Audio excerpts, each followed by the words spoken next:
नंदुरबार जिल्हा प्रशासनाने आजपासून जिल्ह्यातील 9वी ते 12वी पर्यंतचे वर्ग सुरू करण्यात आले। नंदुरबार जिल्ह्यातील 269 शाळा आणि ज्युनियर कॉलेज सुरू केले आहेत। पहिल्या दिवशी कोरोनाच्या पार्श्वभूमीवर विद्यार्थ्यांनी शाळेत हजेरी लावली होती। गेल्या 7 महिन्यापासून बंद असलेल्या शाळा आज सुरू झाल्याने विद्यार्थ्यांची गजबज शाळांमध्ये दिसून आली। कोरोनाच्या पार्श्वभूमीवर शाळा प्रशासनाने विशेष दक्षता घेतल्याचं चित्र नंदुरबार जिल्ह्यात दिसून आलंय। विद्यार्थ्यांना शाळेच्या आवारात सोडताना त्यांची तपासणी करण्यात येत होती। त्याचसोबत शाळा सॅनिटायझर आणि हात धुण्याची खास व्यवस्था करण्यात आली आहे। मात्र अनेक दिवसांनी शाळा सुरू झाल्याने विद्यार्थी मोठ्या उत्साहात दिसत असताना शाळा प्रशासनासमोर कोरोना संदर्भातली काळजी घेण्याचं मोठं आव्हान दिसून येत आहे।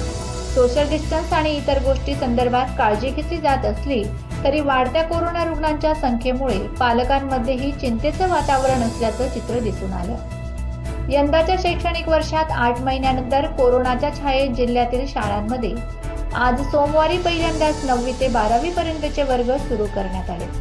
मात्र तालुक्यातील काही शिक्षकांना कोरोनाची झालेली बाधा व दुसऱ्या लाटेची भीती या पार्श्वभूमीवर पहिल्या दिवशी प्रत्यक्षात विद्यार्थी उपस्थिती अल्प प्रमाणात जाणवली। तरी तालुक्यातील विसरवाडी येथील दादासाहेब माणिकरावजी गावित सार्वजनिक हायस्कूल व कनिष्ठ महाविद्यालयाचे निर्जंतुकीकरण करून प्रवेशद्वारावर प्रत्येक विद्यार्थ्यांना थर्मल स्कॅनिंग, मास्कची सक्ती, पाण्याची बाटली, सॅनिटायझरचा वापर करून सोशल डिस्टन्सिंगचा अवलंब करून विद्यार्थ्यांना प्रवेश देण्यात आला। Bureau report, Navapur Express News, Navapur. Dadasaheb Manikraoji Gavit सार्वजनिक हायस्कूल व उच्च माध्यमिक विद्यालय विसरवाडी, तालुका नवापूर। मी स्वतः प्राचार्य सोनार सर बोलतोय। आज महाराष्ट्र शासनाच्या परिपत्रकानुसार शाळा सुरू करण्यात आलेली आहे आणि त्यानुसार विद्यार्थ्यांची उपस्थिती देखील चांगल्या प्रमाणात आम्हाला दिसून आली।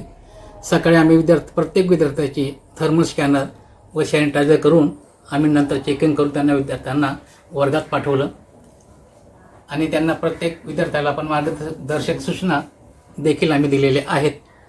आणि शिवाय आमचा स्टाफ किंवा आपले शिक्षक वृंद देखील यावेळी उपस्थित होता चांगल्या संख्येने आणि त्यांना मुबलक प्रमाणात आम्ही ज्या सूचना होत्या शासनाच्या त्या आम्ही पूर्ण त्यांना दिल्या आणि शिवाय प्रत्येक बेंचवर एक विद्यार्थी बसला यातून आम्ही सांगितलं त्यांना आणि सोबत त्यांना पाण्याची बॉटल घेऊन या हे सुद्धा त्यांना याप्रमाणे सांगितलं आहे।